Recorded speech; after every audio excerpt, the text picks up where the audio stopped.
मैं समझती हूँ कि देखिए हर व्यक्ति को गंगा स्नान करना चाहिए और त्रिवेणी का जो स्नान होता है, त्रिवेणी का जो पानी है, उसके ऊपर जो ये एस्ट्रोनॉमिकल इवेंट है, 144 ईयर्स के बाद ऐसे संयोग हुए हैं कि इतना यह कुंभ इतना दिव्य है।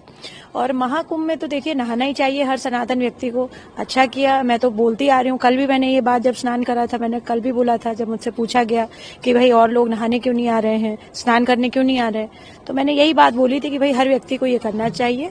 और ये जो है हमारी संस्कृति, सभ्यता और सनातन का प्रतीकात्मक चिन्ह है, और कि हम जो है इसमें जो है स्नान करके अपना जो है मैं समझती हूँ आशीर्वाद प्राप्त करें। और तीनों नदियों का जो है महात्म्य ये श्रीमद् भागवत से लेकर के जो है अनेकों अनेकों पुराणों में इसका वर्णन किया गया है। आज उन्होंने किया, अच्छी बात है। देखिए मैं कल कुंभ गई थी, मैंने खुद वहां का जायजा लिया, मेरे साथ करीबन 70 लोग थे और मैं बता सकती हूँ कि हमें, और महिलाएं थी बहुतायत, मतलब उसमें ज्यादा नंबर्स में महिलाएं थी क्योंकि विमेन कमीशन गया था उत्तर प्रदेश का, तो आप समझ ही सकते हैं 28 लोगों की तो टीम ही है ये पूरी। मुझे किसी प्रकार की, और मेरी महिलाओं को आप पूछ सकते हैं जितने भी लोग थे वहां पे, किसी प्रकार की समस्या नहीं हुई। मुझे नहीं लगता आज उनको भी किसी प्रकार की समस्या हुई होगी। तीसरी ये बात कह देना बड़ी, देखिए वो बात है कि हर चीज में आपको कोई ना कोई, अगर जैसे कहते हैं कि कमी निकालने वाली बात, इस तरीके के देखिए आयोजन में बहुत सारी संख्या में लोग आ रहे हैं वहां पे, और ये ईश्वर करा रहा है। 60,000 शायद पुलिस तैनात है वहां पे, और 60 लाख का लोग थे वहां पे उपस्थित।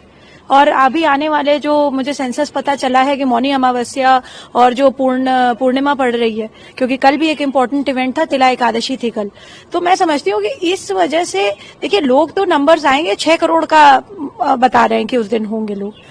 तो ये कह देना बहुत देखिए आसान बात होती है, जो व्यक्ति इस चीज को नहीं जान रहे हैं कि ये ईश्वर करा रहा है। It is not humanly possible कि आप इतने लोगों को, 60 लाख की भीड़ 60,000 कंट्रोल करें, क्योंकि मैं समझती हूँ सनातन धर्म की ऐसी फिलॉसफी रही है कि वहां पे बुजुर्ग हो, चाहे महिला हो, चाहे जो है बच्चे हो, सब सुरक्षित है।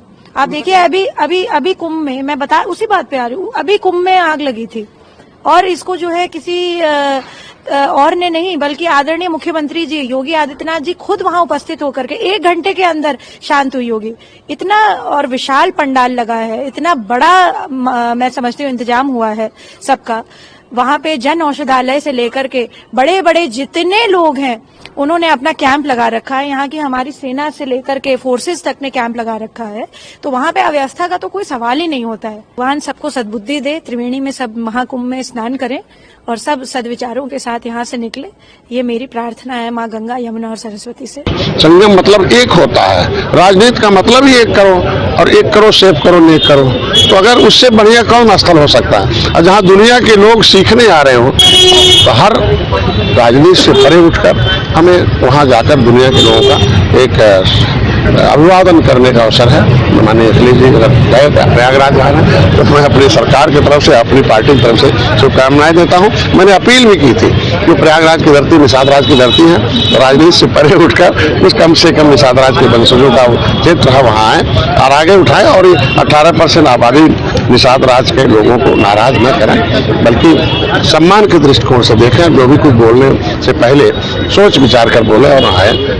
भाड़े के पहलवान या अखाड़े के पहलवानों से राय मशवरा लेके आगे रहें, और जिस उद्देश्य के लिए राजनीति में आए उसे पूरा करें, बयानबाजी बचाएं और ठीक ढंग से लोगों के जीतेंगे। वही बिल्कुल जीतेंगे, हम काम के आधार पर हैं। कोई ऐसी जाति नहीं जो हमें वोट नहीं दे रही है। बोलो हमने मुसलमान को भी खाना दे रहा हूँ, इलाज दे रहे हैं, मकान दे रहे हैं, वो तो बेचारे बदले में उन्हें गरीबी देते हैं, उन्हें उन्माद पैदा करते हैं। सम्मान तो हम दिला रहे हैं ना, उन्हें रोजी रोटी का इंतजाम हम कर रहे हैं, वो भी दे रहे हैं। जब मुसलमान वोट दे रहा था और कौन बिरादरी नहीं वोट देगा। इसलिए सभी जाति धर्म के लोग मिलकर बिना भेदभाव के हम लोग विकास करें, उसी हिसाब से सब जाति लोग। अरे 2014 समाजवादी पार्टी जो कहती है उसका उल्टा ही होता है। बात समझिए, आंशिक रूप से 2024 में थोड़ा सा हो गया था, लेकिन अब ऐसा थोड़ी है कि बबूल के नीचे आम मिल जाए तो अब बबूल आम फलेगा। एक बार हो गया है, वो अभी फिर जनता समझ गई है, इसलिए फिर मोदी योगी के साथ जीते। उम्मीद करते हैं कि अब अखिलेश यादव जी जो नकारात्मक प्रचार कुंभ को लेकर के कर रहे थे, अब वो प्रचार करना बंद करेंगे। गंगा में स्नान करने के बाद, संगम में स्नान करने के बाद मानसिक शांति मिलती है, चित्त शांत होता है। अब अखिलेश यादव जी को भी शायद मानसिक शांति मिलनी चाहिए, क्योंकि लगातार वो कुंभ बुलेटिन के नाम पर कुंभ को बदनाम करने का प्रयास कर रहे थे, अफवाहें फैला रहे थे, लोगों को डराने का काम कर रहे थे। और आज जब उन्होंने खुद संगम में डुबकी लगाई है तो एहसास किया होगा कि उत्तर प्रदेश की योगी आदित्यनाथ सरकार ने कितनी व्यवस्थाएं वहां की है, ये कुंभ कितना दिव्य है, कितना भव्य है, सांस्कृतिक विरासत को समेटे हुए है। तो कम से कम मजहबी तुष्टीकरण का उनका जो अपराध है वो शायद आज कुछ कम हुआ होगा। अब वो शायद उनको पुण्य का लाभ मिले और वो नकारात्मक बातें करना अब बंद करें।